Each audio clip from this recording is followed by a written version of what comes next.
J'ai rencontré tout à fait par coïncidence le metteur en scène Pierangelo Suma, qui est italien-français, à Avignon, au Festival de théâtre d'Avignon. Il montait une pièce d'Artaud, fulgurante, extraordinaire, mais surtout une mise en scène très sensorielle, très colorée, avec des fruits qui éclataient sur scène et un seul metteur en scène qui avait porté la parole d'Artaud avec un rythme et une véhémence qui m'ont vraiment suffoqué. Alors j'ai tenu à le rencontrer. Et ça, depuis 2 ans, il a voulu lire mon œuvre, il connaît tout le travail théâtral que j'ai fait, et il était passionné justement pour cette pièce pour un homme seul, qui est un seul personnage. Et il a voulu la monter, et il était toujours à la recherche d'un comédien qui pourrait convenir à ce rôle. Il connaissait Georges Hachem, qui est libanais, qui est à Paris depuis une vingtaine d'années. Il est professeur de théâtre, il a un institut de théâtre et de cinéma. Et voilà, tous les deux se sont mis d'accord à aimer ce texte. Et le projet est en cours de réalisation. Georges est déjà là, Pierangelo arrive, et ça sera donné au Théâtre Monod le 19, 20 et 21 avril, seulement 3 soirs. Et c'est une mise en scène assez originale. C'est une symphonie d'amour, de passion, de solitude et de gloire à la vie. C'est dur, c'est difficile, mais c'est très beau. 2001 2001 2001.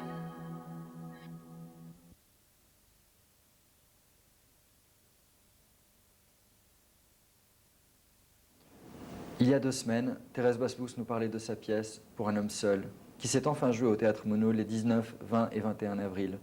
De notre côté, nous nous sommes intéressés au travail du metteur en scène, Pierangelo Suma, celui de l'acteur, Georges El Hachem. Donc Pour un homme seul, au Théâtre Monod, dans le détail, c'est tout de suite dans le Dialogue des Cultures.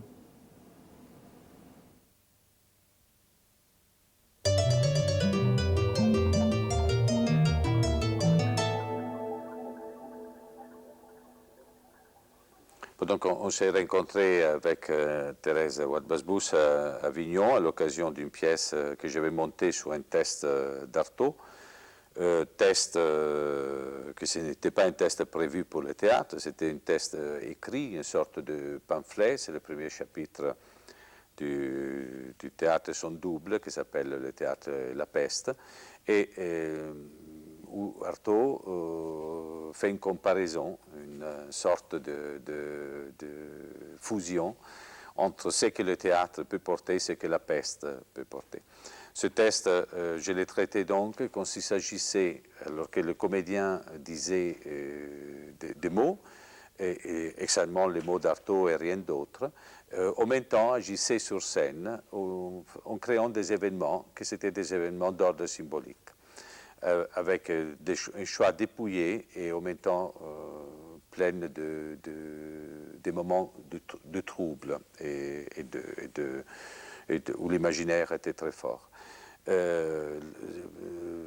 Thérèse Basbous était occasionnellement dans la salle. On s'est rencontrés donc parce qu'elle a trouvé la poésie de ma mise en scène proche à sa poésie, m'a proposé la lecture de quelques textes à elle, que j'ai beaucoup aimé, et donc là est née l'envie, le désir d'essayer de les réaliser.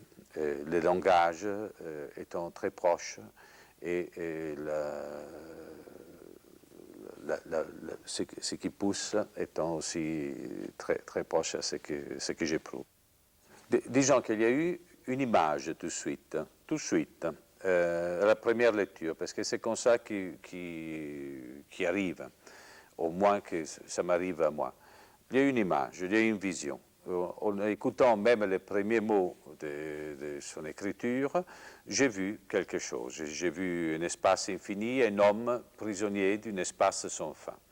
Donc est venue la nécessité, l'envie de créer un terrain de sable et une échelle qui montait, une infinie horizontale et une infinie verticale.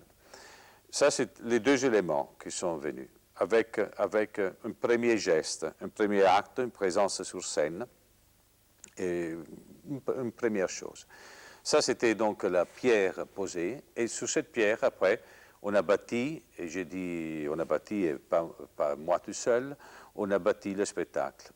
C'est après dans le travail avec les comédiens, avec sa sensibilité, avec le rencontre, la matière de son corps, de sa voix, la matière de son intelligence, de sa connaissance et compréhension du texte. Et nos poésies se sont rencontrées et le spectacle s'est construit fur et à mesure, pas d'une seule geste, comme si c'était une chose qui avait besoin, par un chemin ordonné, en épousant le texte, mais comme on épouse une musique, pas comme on épouse un raisonnement. Comme on épouse, comme si on grandissait avec le texte, on avait des premières intuitions, des premières compréhensions, et après, le texte s'est exploré et s'est ouvert à nous au fur et à mesure qu'on avançait dans le travail.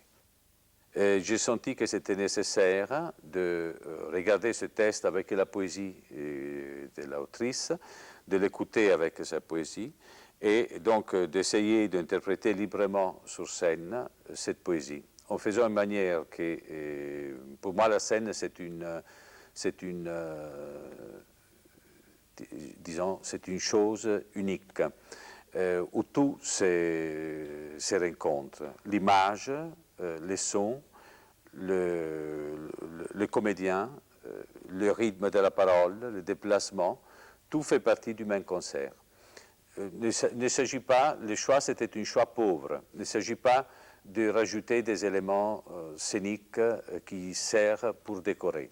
Il n'y a aucun objet qui présente sur scène, aucun objet est là sans avoir une vie intérieure, je dirais, au développement du concert lui-même. Je l'appelle concert. Chaque objet a un parcours, a une signification forte, une signification symbolique, une signification qui peut être aussi concrète, peut devenir un objet réel. Il se structure à un parcours. Et ces parcours croisent, rencontrent, épousent le parcours du texte, le parcours du sens aussi de l'histoire. C'est l'histoire, moi, si je dois conseiller quelque chose au public qui regarde, c'est de se poser un peu comme si on était d'abord en face à un élément musical, quelque chose qui nous touche au niveau de la sensation auditive. Après, c'est prendre le plaisir des yeux, du regard, de voir ce que la scène montre, ce qui se présente. Et en même temps, écouter les mots, aussi par leur sens, et par là où nous amènent. Par l'évocation, par les autres mots qui apportent avec eux. Et par ce chemin, découvrir aussi les sens. Et tout ça, ça fait partie d'une même geste poétique. Il s'agit d'une poésie, il s'agit d'un concert, il s'agit d'un tableau. Comme on face un tableau, par exemple, on peut regarder, avoir une première impression, et après on peut se perdre, fouiller dans un détail, après dans l'autre, et après encore de l'autre. Voilà, c'est le même regard que je propose. Oui. Un texte parle. Thérèse était présente, était avec nous, avec son texte. Et son texte, on ne l'a pas trahi. Au contraire, on a fouillé, on a cherché, on a essayé de comprendre. Donc, elle était tout le temps avec nous. Sa présence physique s'arrêtait, une présence qui aurait gâché à elle la surprise de découvrir le regard, ce que ce texte envoie aux autres. Quand un écrivain écrit, celui qui lit reçoit. Et après, celui qui reçoit renvoie à l'écrivain une image, renvoie ce qu'il a entendu, ce qu'il a compris. Donc c'est ces jeux-là que nous avons établis, que c'est les jeux du théâtre en général. On met sur scène des pièces de Shakespeare, et les auteurs ne sont pas présents. Et le fait que l'auteur ne soit pas présent n'enlève rien à la scène. Au contraire, permet à la scène de vivre de sa propre vie et permet à la scène de donner quelque chose aussi à l'auteur. de permettre à l'auteur de vérifier aussi le degré, l'intensité de son geste poétique. Merci beaucoup. J'ai beaucoup aimé le Liban. Vous êtes arrivé quand? Je suis arrivé il y a une vingtaine de jours à peu près. Et d'ailleurs, le fait d'être ici au Liban, ça m'a permis de mieux comprendre et de mieux saisir ce test. Ce test, que c'est un test pour moi qui a une valeur, une poétique qui parle à l'univers du théâtre, de la poésie, qui parle à la poésie contemporaine et au théâtre contemporain, mais que j'ai saisi comme un test qui naît d'un auteur libanais, qui a une âme proche au Liban, proche aussi à la souffrance, à la déchirure, à la cassure. C'est un test dont il s'agit d'une manque, il s'agit d'une déchirure, il s'agit de quelque chose qui n'est pas là, de quelque chose qu'on cherche. Et j'ai senti qu'il s'agit aussi de construire, de reconstruire, de rebâtir. Il y a comme une sorte de, je dirais, une tragédie de fond et en même temps une volonté de faire et un optimisme très grand. Parce que j'ai en souvenir, de toute façon, qu'être sur scène, pour moi, c'est quelque chose de très sacré. Il faut que quelque chose réellement me passionne pour que je me dise, d'accord, encore une fois, je veux remettre l'instrument en marche et puis habiter un texte, un univers et affronter un public. Alors c'est ce texte-là qu'à la première lecture, s'est imposé à moi comme une évidence, comme, je veux dire, c'est exagéré de dire qu'il était écrit pour que je le fasse, mais je l'ai rencontré, ce texte, et j'ai voulu le monter, l'interpréter, quitte à chambouler beaucoup de choses comme ça, parce qu'un retour au pays, parce que j'ai voulu dès le départ que ce soit créé au Liban.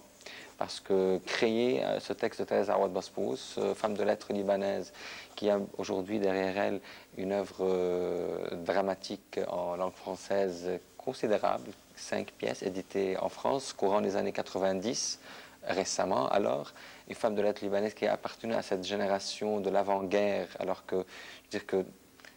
qu'il sait par son écriture faire le pont entre la modernité du Liban et de l'intelligence libanaise avant-guerre et ce qui se passe aujourd'hui. C'est-à-dire que ça devient rare une telle écriture, un tel esprit de recherche. Alors, c'est ce qui m'a passionné, c'est de créer pour la première fois ce théâtre méconnu à mon goût et de le créer justement ici dans le pays où il a vu le jour. Ce texte m'a tellement parlé vite et au plus profond de moi-même que je me devais de ne pas trahir cette première impression, comment dire, oui, c'est un coup de foudre comme ça. Alors, je savais, j'ai tout de suite compris et j'ai vu que ce serait épuisant, réellement épuisant. Et c'est épuisant. C'est-à-dire aujourd'hui, là, je suis à une semaine de la première, je suis épuisé parce que c'est très long, ne serait-ce que pour mémoriser, mais surtout pour, comment dire, pour transmettre cette langue avec rigueur, sans la rendre encore plus hermétique, c'est-à-dire sans donner, comment dire, sans faciliter la tâche de tous ceux qui vont avoir des préjugés sur l'impossibilité de théâtraliser ou de créer sur scène une écriture si poétique, par exemple.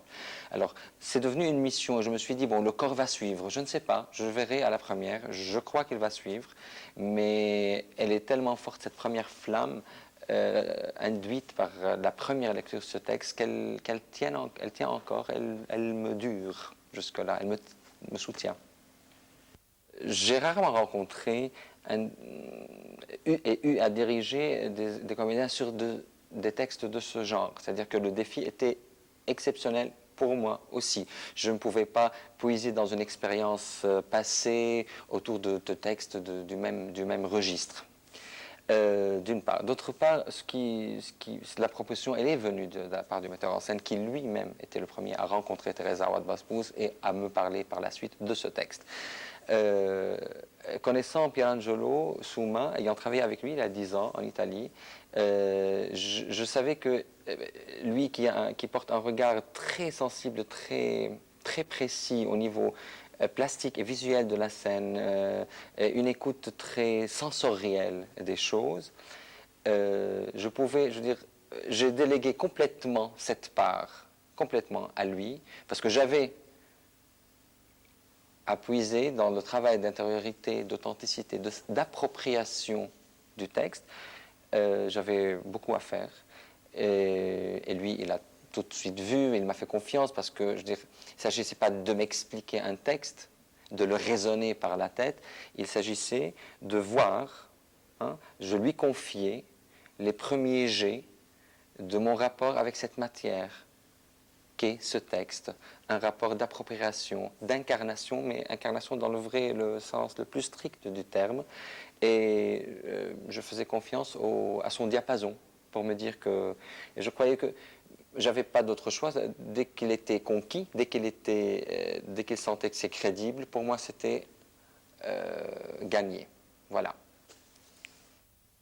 Tu reviens un peu à ce côté-là, c'est que en lisant le texte, tu entends toujours la voix de Thérèse dans ces mots, et tu te poses la question comment j'ai pu m'approprier ça. À vrai dire, je ne me suis pas posé la question de la sorte.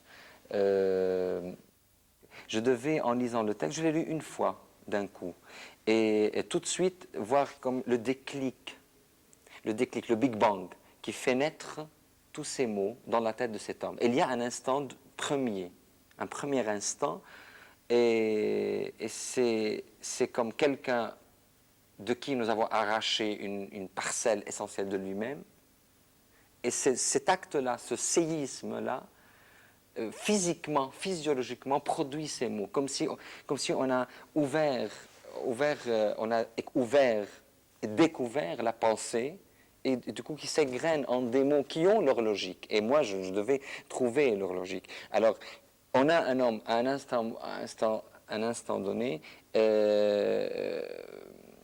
agressé par ce manque, et qui, à vue d'œil, voit sa pensée défiler pratiquement devant lui, et tout ce qu'elle peut véhiculer comme chose.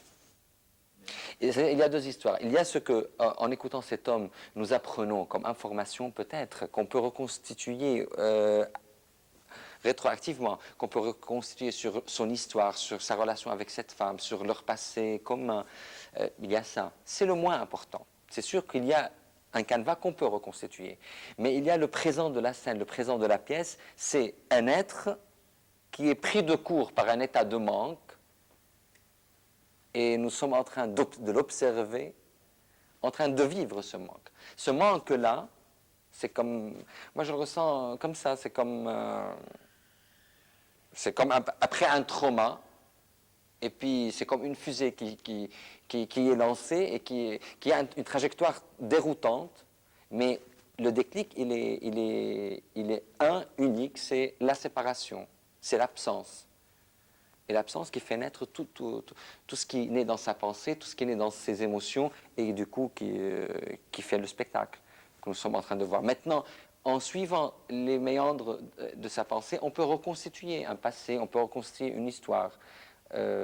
C'est important, mais ce n'est pas le plus important. C'est le comment de quelqu'un pris d'un tel état de manque, vraiment paroxystique, comment va-t-il s'en sortir?